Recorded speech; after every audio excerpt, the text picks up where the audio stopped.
650 কোটি টাকা সন্তু একজন দালালের।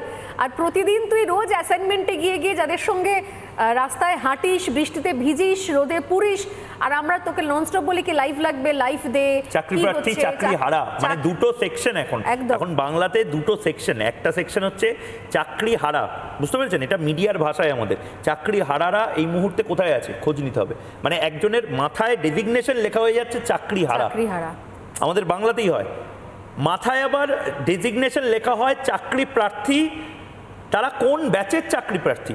আবার চাকরি হারারা দুটো ভাগ, আপনাদের বলছি বাংলাকে কি করেছি আমরা। দেখুন, একটা যোগ্য চাকরি হারা, একটা অযোগ্য চাকরি হারা, একটা টেন্টেড চাকরি হারা, একটা আনটেন্টেড চাকরি হারা। এরা দুজনেই, যার কথা বলা হচ্ছে উনি আর তার স্ত্রী টগর, তো জীবনকৃষ্ণ সাহা, টগরী সাহা দুজনই শিক্ষক। ঠিক, দুজনই শিক্ষক, তাই তো? একজন অনুব্রত মণ্ডলের জেলায় ছিল। বাংলার একটা কালো অধ্যায় আমরা দেখতে পাচ্ছি। আমি 2021-এর পর থেকে আমাদের চ্যানেলের ভোটের পর থেকে আমরা লাগাতার তাদের সঙ্গে কথা বলেছি। কারোর বাবা অসুস্থ, ক্যান্সার নিয়ে বাড়িতে পড়ে রয়েছে, কারোর বাবা মা নেই, গোটা পরিবারটা তাদেরকে চালাতে হয়, কারোর বিয়ে হচ্ছে না। আমার বলতে এখনও সত্যি গলা কাঁপছে। আমি কয়েকজনের নামও করতে পারি, অভিষেক, পলাশ, টগরী বলেও একজন মেয়ে ছিল। এদের জীবনগুলো দেখলে সত্যি চোখে জল চলে আসবে। গোটা পরিবারটাকে টিউশন করে টানতে হয়, বাবা মা নেই, ভাইকে মানুষ করছে কেউ। এই পরিস্থিতিতে তারা চাকরির জন্য লড়াই করছিল রাস্তায় বসে, কিন্তু তাদের লড়াইটা একটা অর্ডারেই শেষ হয়ে যায়, গোটা প্যানেলটাকে বাতিল করে দেয়। কিসের জন্য? তৃণমূলের নেতা মন্ত্রীদের চুরির কারণে। আজ তাদের বাড়িতে কোটি কোটি টাকার গল্প হচ্ছে, স্বর্ণালী দ্বীপ, ময়ূকদা, শুভ্রাংশুদা গল্প শুনছো, কিন্তু আমার মনে পড়ছে সেই মুখগুলো যারা আন্দোলন করতে করতে কাঁদতে কাঁদতে অজ্ঞান হয়ে পড়েছে, অ্যাম্বুলেন্সে তুলে নিয়ে গিয়ে তাদের ভর্তি করতে হয়েছে। এমনকি অ্যাম্বুলেন্স না থাকার কারণে রাস্তায় তাদেরকে নিয়ে কাঁধে করে তাদের সহযোদ্ধারা হাঁটতে শুরু করেছে। এই বাংলাটা কোন জায়গায় পৌঁছচ্ছে? আমি একজন তরুণ প্রজন্ম হিসাবে বলছি, তাদের সঙ্গে প্রতিদিন থাকতে থাকতে আমিও বুঝতে পেরেছি, যদি সরকারি চাকরি না থাকতো তাহলে বেসরকারি চাকরি করতে পারতো তারা, কিন্তু সেই রাস্তাটাও তো এই রাজ্যে খোলা নেই। আমরা সিঙ্গুরে, আমাকেই পাঠিয়েছিলে অ্যাসাইনমেন্টে, আমি সিঙ্গুরে গিয়ে দেখেছি সিঙ্গুরের একজন ছেলে এই টাটার মাঠে দাঁড়িয়ে বলছে, সন্তুদা আমাকে ভিন রাজ্যে কাজ করতে যেতে হয়, আমার বাবা অসুস্থ, মা অসুস্থ, আমি পাড়া প্রতিবেশীর কাছে আমার বাবা মাকে কার্যত রেখে যেতে হয়, যে কোনো ওষুধ কিনতে হলে আমার পাড়া প্রতিবেশী কিনে দেয়। যদি আজ আমার বাড়ির পাশে কারখানাটা হতো তাহলে আমি এখানে কাজ করে খেতে পেতাম। অর্থাৎ সরকারি এবং বেসরকারি দুটো জায়গায় কিন্তু নষ্ট হয়ে গিয়েছে। এটা কালো অধ্যায়, আমি বারবার বলছি। কাজ নেই মানুষের কাছে, সরকারি চাকরি নেই।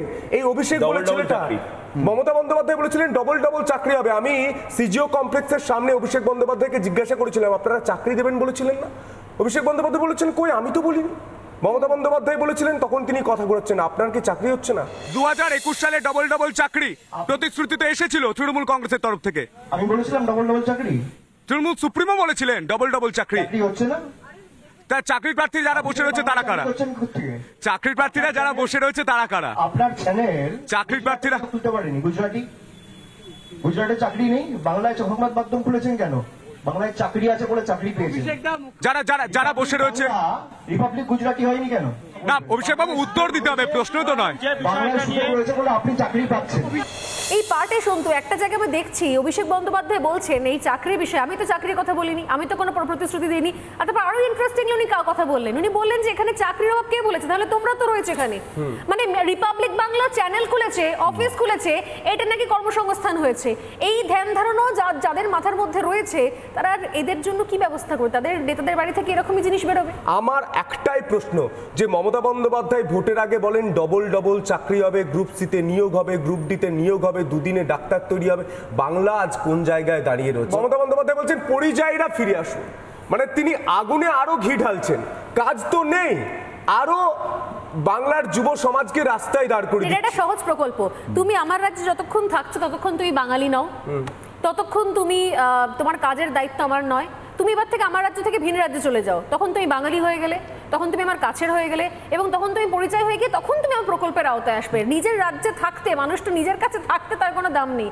সে চলে যাওয়ার পর, ভিন রাজ্যে চলে যাওয়ার পর, পরিচয় হয়ে যাওয়ার পর, তখন তার দাম হিসেব করছেন, নিলাম করছেন মমতা বন্দ্যোপাধ্যায়। স্বর্ণালী, এখান থেকে পরিত্রাণের উপায়টা কি? এবং এই পরিত্রাণের উপায় যদি সত্যি বিজেপি যে দাবিগুলো করছে, বড় বড় দাবি করছে, আমরা সত্যি বদল আনবো, আমরা বদলা দেব, আনবো না, আমরা ইন্ডাস্ট্রি আনবো, শিল্প আনবো, কি কি আনবে ভাই?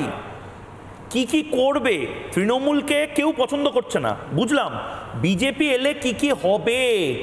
নানা ধরনের কন্টেন্ট দেখার জন্য লাইক করুন, শেয়ার করুন আমাদের ফেসবুক পেজ, সাবস্ক্রাইব করুন আমাদের ইউটিউব চ্যানেল। পাশাপাশি অন্যান্য ব্রেকিং নিউজের জন্য অবশ্যই চোখ রাখুন রিপাবলিক বাংলায়।